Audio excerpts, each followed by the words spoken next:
Jumpa lagi bersama saya dalam kelas belajar bahasa Ibrani Alkitab. Ani Edward Hanok. Anda bersama saya di Yuteo Channel. Nah, pelajaran bahasa Ibrani yang akan kita bahas bersama kali ini adalah tentang vokal. Ini tentu selangkah lebih maju dari beberapa pelajaran sebelumnya.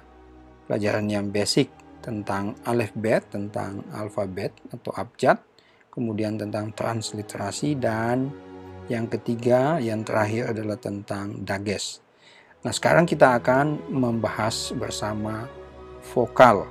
Meskipun ada pertanyaan mungkin muncul atau diajukan kepada saya, atau Anda bisa bertanya sendiri bahwa, loh, bahasa Ibrani kan hanya ada konsonan saja, dan bagaimana mungkin ada vokal. Nah, sebelum kita membahas tentang vokal, mari kita lihat dulu Ulangan 33 ayat 20 sampai 26.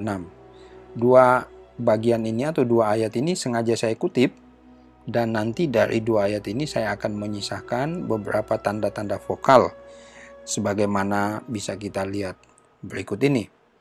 Jadi, ini adalah tanda-tanda vokal. Perhatikan baik-baik ya. Tanda-tanda vokal. Nah, tanda-tanda vokal ini berada di atas konsonan, di tengah konsonan, di bawah konsonan. Ada juga yang ya bisa dikatakan ya, meskipun saya tidak sebutkan di sini, ada juga di samping konsonan. Nah, kalau kita lihat bahwa pelajaran 1 sebagaimana saya singgung tadi, alef bet semua tentang konsonan dari alef sampai tau, maka asumsi kita sekarang harus kita coba perhatikan bahwa ternyata bahasa Ibrani juga mengenal beberapa konsonan yang berfungsi. Nah, ini garis bawahi, yang berfungsi sebagai vokal. Jadi ada beberapa konsonan yang berfungsi sebagai vokal. Dari alef sampai tau ini saya menyisahkan beberapa yang kemudian disebut sebagai matres lectionis. Ya, di dalam bahasa Latinnya matres lectionis artinya konsonan-konsonan yang dari awal itu sudah bisa disebut sebagai atau bisa mewakili atau bisa berfungsi sebagai vokal. Saya harus kasih catatan bahwa sampai dengan tahun 1839 ya, kemudian tanda-tanda vokal itu dipakai, tetapi juga berkembang jauh sebelumnya, yaitu tentang 3 konsonan yang sudah dianggap sebagai matres lectionis. Konsonan alef itu baru belakangan itu ditambahkan sebagai matres lectionis, karena nanti ada kombinasi konsonan, ketiga konsonan itu he, waw, dan yod. Alef itu tidak masuk di dalam kombinasi itu. Jadi 4 konsonan di atas kita bisa katakan sebagai 4 konsonan yang sebenarnya sudah menjadi representasi vokal, tetapi dia berfungsi meskipun dia sebagai konsonan atau huruf mati saja. Nah, 4 konsonan ini ya yang saya sebutkan ini, alef, he, waw, dan yod. Nah, kita mesti sedikit flashback ke belakang tentang sejarah dan sistem vokal yang digunakan.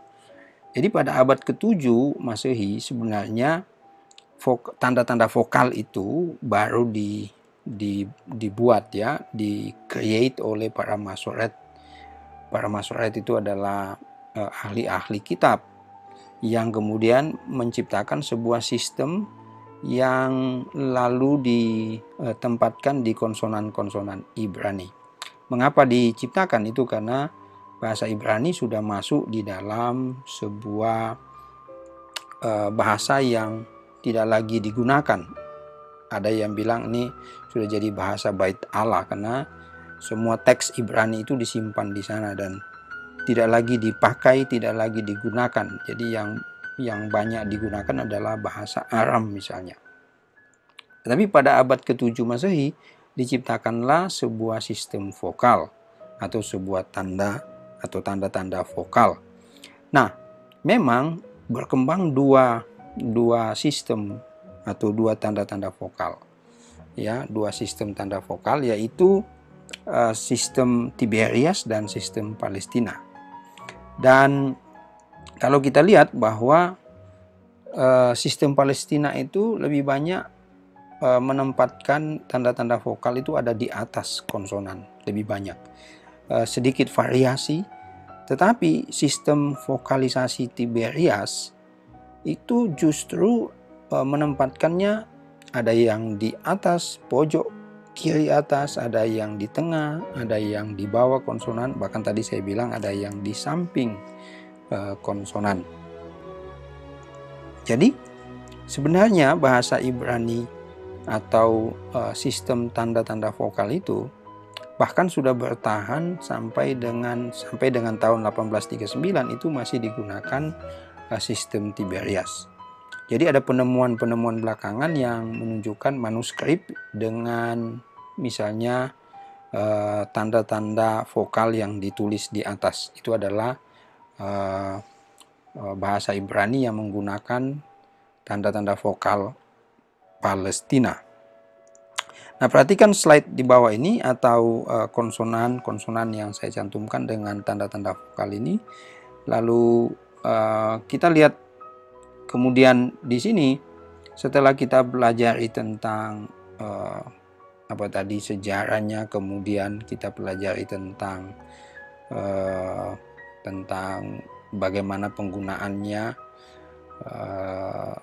Palestina dan Tiberias. Nah, sekarang kita masuk ke sistem vokalisasi Tiberias karena kita menggunakan dalam bahasa Ibrani MT atau Masoret Text itu Ibrani Alkitab yang kita pakai atau ya bentuk cetaknya ada di tangan kita itu dari Biblia Hebraika Stuttgartensia.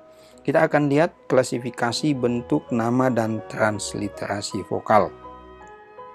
Jadi ada 3 kelompok vokal. Kelompok vokal panjang, kelompok vokal pendek, dan kelompok vokal panjang sejarah. Karena ini melibatkan 4 konsonan tadi ya.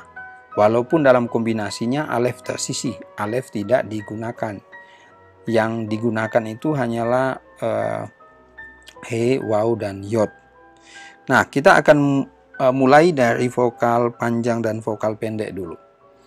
Nah, di sebelah samping kiri atau ya, itu ada klasifikasi panjang dan pendek, kemudian ada bentuknya. Nah, bentuk pertama yaitu vokal holem itu selalu ditempatkan di pojok kiri atas konsonan. Ya, pojok kiri atas konsonan. Kemudian transliterasinya atau ada yang bilang juga transkripsinya itu dengan O, ya, vokal atau huruf hidup O.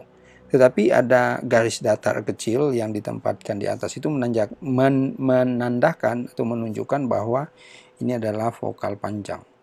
Lalu kamets, kalau bisa di zoom, ini bisa dilihat, ini bentuknya itu seperti T, ya, kamets. Jadi seperti T yang capital letters ya, huruf besar. Tetapi dia ditempatkan di bawah konsonan. Ya. Lebih banyak dia ditempatkan di bawah konsonan. Dia bisa ditempatkan di tengah konsonan itu hanya pada satu konsonan, yaitu konsonan kaf, kaf final. Jadi kita sudah pelajari ada bentuk kaf yang bisa ditempatkan di awal, di tengah kata, tapi juga ada yang kaf yang di akhir atau disebut dengan kaf final. Nah, ini kamets bisa juga ditempatkan di kaf final. Jadi dia bisa berada di sana. Sebenarnya dia terlihat seperti di tengah karena tangkai dari kaf final itu kan cukup panjang. Jadi secara teknis tidak bisa dicantumkan di bawah. Karena itu ditaruh di tengah kaf final itu.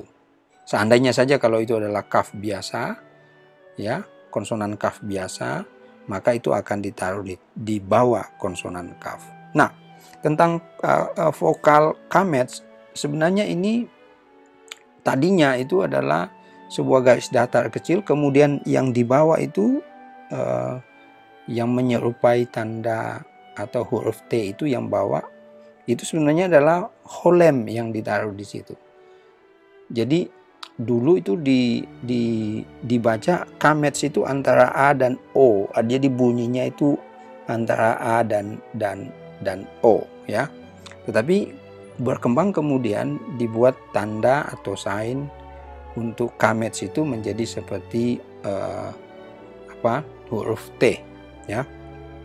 Transliterasinya adalah A. Kemudian kita lihat seri, transliterasinya adalah E. A itu dengan garis datar kecil di atas, E juga begitu. Itu menunjukkan bahwa 3 konsonan ini adalah vokal panjang. Jadi dibaca O panjang, ya, O bukan O, A, E. Jadi dibaca agak sedikit panjang, bukan O, A, E. Bukan. Jadi nanti pronunciation-nya, pengucapannya itu akan terlihat pendek atau diucapkan tidak dengan nada cukup panjang itu pada vokal pendek. Nah, vokal pendek mengenal ada 5 tanda vokal pendek. Yang pertama adalah tanda vokal pendek itu yaitu yang disebut dengan hirek. Hirek itu adalah satu tanda titik yang ditempatkan di bawah konsonan, ya. Jadi tidak pernah di tengah konsonan. Kalau dia ada di tengah konsonan itu ada kemungkinan menyalahi aturan karena dages, ya kan, dages itu ditaruh di tengah konsonan, ya.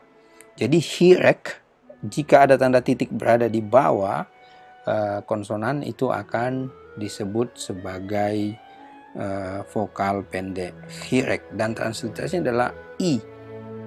Lalu kibuts. Jadi kibuts itu adalah tanda 3 titik yang ditulis agak atau dicantumkan di bawah konsonan agak menyilang. Itu adalah representasi atau mewakili vokal U, jadi U pendek, ya. Kemudian patah, ya. Patah itu satu garis datar kecil yang ditaruh di bawah konsonan. Nanti di bagian berikut akan ada contoh tentang vokal ini. Lalu ada segol. Oh ya, tadi patah itu adalah A pendek, ya. A tanpa ada tambahan-tambahan tanda-tanda yang seperti pada kamets di atas. Kemudian segol. Segol itu 3 titik yang juga kemudian berbeda dengan kibuts. Kalau kibuts itu agak menyilang. Tetapi kalau segol ini dicantumkan seperti sebuah tungku begitu, ya, membentuk sebuah segitiga. Ya, jadi segol itu ditransliterasikan E. Dan terakhir dari kelompok vokal pendek adalah kamets hatuf. Kamets hatuf ini sama dengan kamets, bentuknya sama. Nanti membedakannya itu adalah pada konteks. Nanti kita akan coba lihat bagaimana membedakannya dalam slide-slide berikut. Dan kamets hatuf itu transliterasinya adalah O. O pendek, ya, bukan holem seperti di atas. Nah, perhatikan berikut ini adalah kelompok vokal panjang sejarah. Saya katakan di awal, alef tersisi. Alef tidak lagi dikombinasi dengan tanda-tanda vokal. Nah, ada 5 vokal panjang sejarah di sini. Kita mulai dari hirek yod. Mungkin Anda bertanya, dalam kelompok vokal panjang itu tidak ada I panjang. Nah, itu terwakili oleh kelompok vokal panjang sejarah yaitu hirek yod. Hirek yod. Hirek yod itu I panjang. Jadi tanda I atau vokal I dengan garis datar di atas. Kemudian seriod. Seriod, ya. Seriod itu juga sama, E panjang, ya. Dan berikutnya adalah holem wow, ya. Holem wow.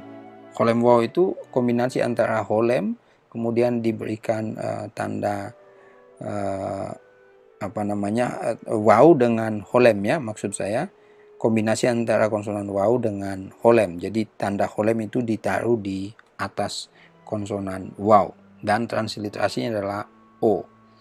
Lalu vokal panjang sejarah surek. Surek ini kombinasi antara titik yang ditempatkan di tengah konsonan wow.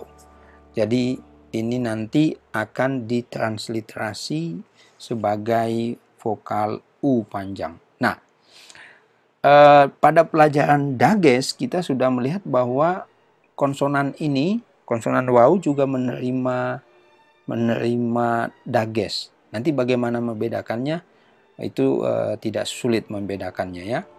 Jika wow menerima vokal di bawah, kemudian di tengahnya itu ada titik atau ada dages, maka berarti wow tersebut berfungsi sebagai konsonan rangkap dengan vokal yang ada di bawah. Tapi jika wow dan tanda titik di tengah berdiri sendiri, ya, apakah dia memulai sebuah kata atau dia berada di samping sebuah konsonan yang tidak menerima tanda vokal apapun, baik di bawah maupun di atas, maka bisa dipastikan itu adalah vokal surek. Nanti kita cermati di dalam slide berikut. Dan yang terakhir dari kelompok vokal panjang sejarah adalah tentang kamets he. Kamets he, ya, jadi dibaca dari kamets he. Perhatikan bacanya, selalu dibaca dari hirek yod, sere yod, kemudian holem wow, lalu surek dan kamets he. Jadi tidak dibaca terbalik. Yod hirek sere, yod sere, lalu wow holem surek he kamets, tidak. Tapi teknis pengucapan atau penyebutannya selalu dimulai dari vokal dulu, kemudian konsonan yang dikombinasikan dengan tanda-tanda vokal. Nah, lalu bagaimana transliterasinya? Perhatikan, ya, konsonan-konsonan yang dikombinasikan dengan tanda-tanda vokal ini akan kehilangan fungsinya sebagai konsonan. Jadi sepenuhnya ia akan ditulis sebagai vokal. Jadi tidak ditransliterasi di situ. Misalnya hirekyot, misalnya I dengan Y, tidak. Itu sepenuhnya hanyalah vokal panjang hirekyot, jadi I saja. Atau sereyot, E dengan Y, tidak, tapi hanya E saja. Holem wow, O dengan W misalnya, jadi O misalnya. Di atas jadi I, dia lalu jadi A, kemudian jadi O. Tidak demikian. Jadi semua konsonan yang berada pada vokal panjang sejarah itu kehilangan fungsinya sebagai konsonan. Jadi ia terasimilasi, namanya, tergabung dengan tanda vokal itu sehingga membentuk yang namanya vokal panjang sejarah. Oke, jadi ini klasifikasi bentuk nama dan transliterasi vokal. Nah, sekarang bagaimana penulisannya? Nah, ini menjadi pelajaran penting bagi kita, ya, supaya Anda belajar bahasa Ibrani tahu bagaimana menulis bukannya vokal tapi konsonan juga, atau sebaliknya bukannya konsonan tapi vokal juga, yang bagaimana menempatkannya. Nah, simak berikut ini cara penulisan dan penempatan vokal. Kita mulai dari vokal panjang, vokal pendek, dan vokal panjang sejarah. Kita lihat vokal panjang dulu, ya. Nah, vokal panjang, perhatikan di sini saya meminjam satu konsonan, yaitu konsonan bet, kemudian ditempatkan di 4 persegi ini, karena itulah sebetulnya ciri khas dari konsonan atau huruf-huruf Ibrani yang ditulis dalam bentuk persegi 4. Nah, saya pinjam konsonan bet. Lalu jangan lupa ada tanda dages di sana. Ini ada dages lene ya. Lalu di atas itu ada tanda titik atau tanda holem. Ingat baik-baik pada slide sebelumnya, kelompok vokal panjang pertama adalah holem. Jadi holem itu titik yang ditempatkan di pojok kiri atas konsonan. Ya. Jadi bukan di samping atau bukan di bawah, itu di bawah ada lagi, itu hirek. Tapi kalau dia ada di pojok kanan, pojok kiri atas, bukan kanan atas, pojok kiri atas, maka itu adalah vokal holem. Nah, holem itu akan ditransliterasi dengan O panjang. Nah, ini lihat ya. Jadi saya kasih warna yang selaras antara titik holem dan juga huruf hidup. Yang kedua adalah tentang vokal kamets.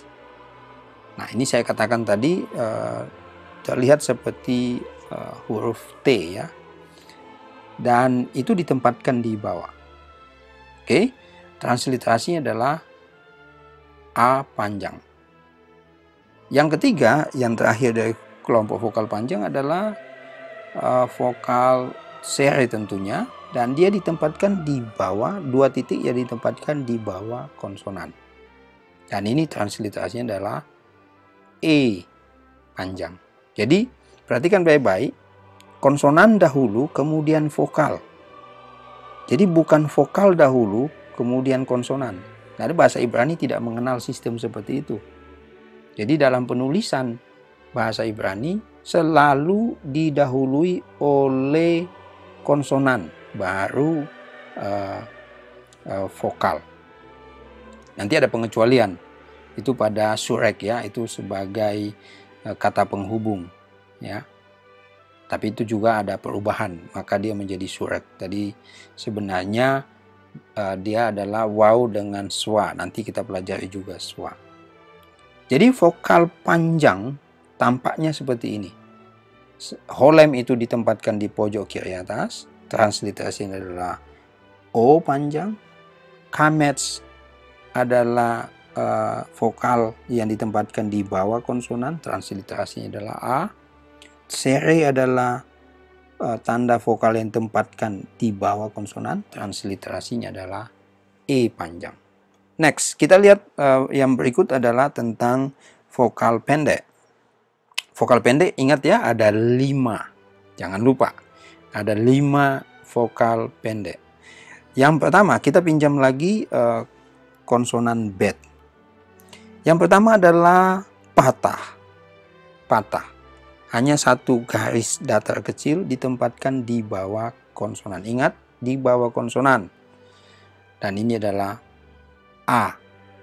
Tanpa ada tanda-tanda yang lain atau embel-embel yang lain ditempatkan pada huruf hidup A itu.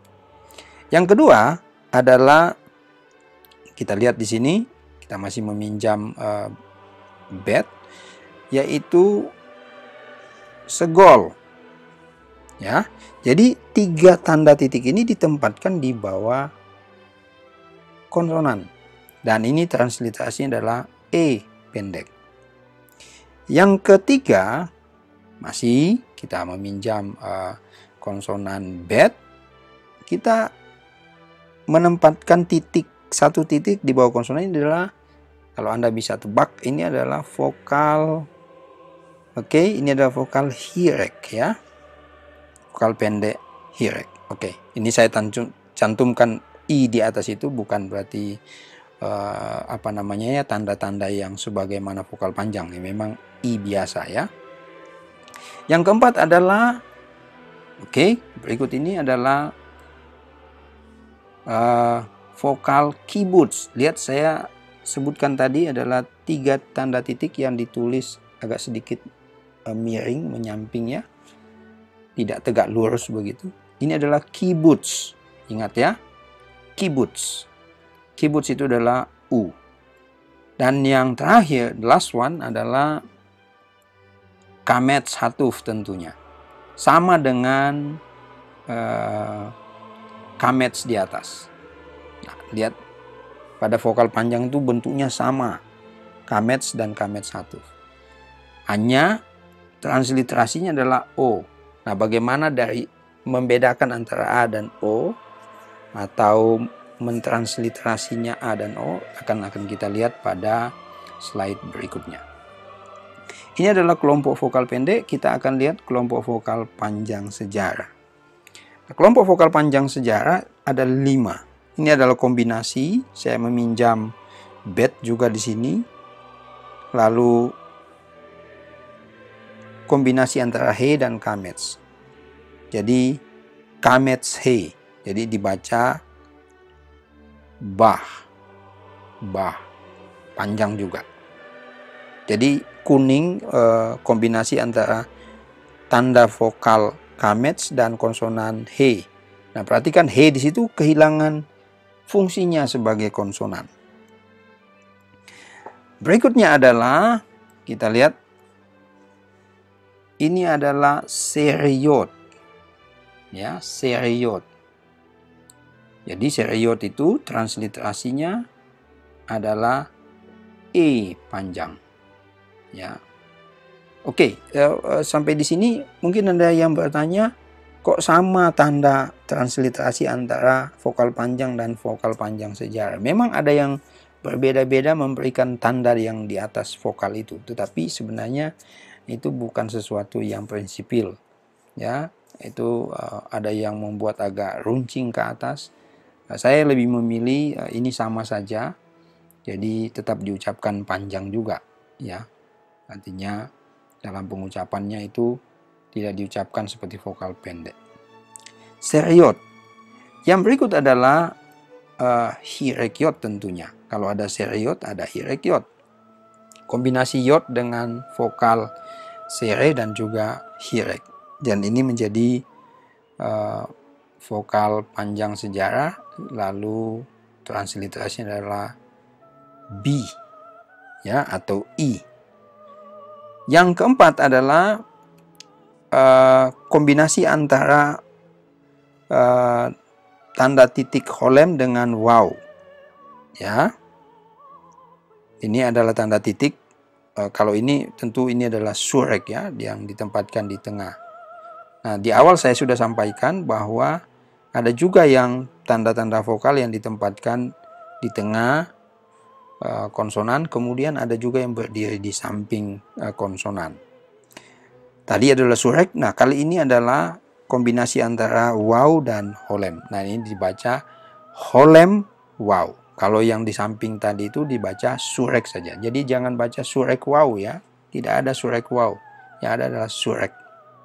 Holem wow transliterasinya adalah O panjang juga.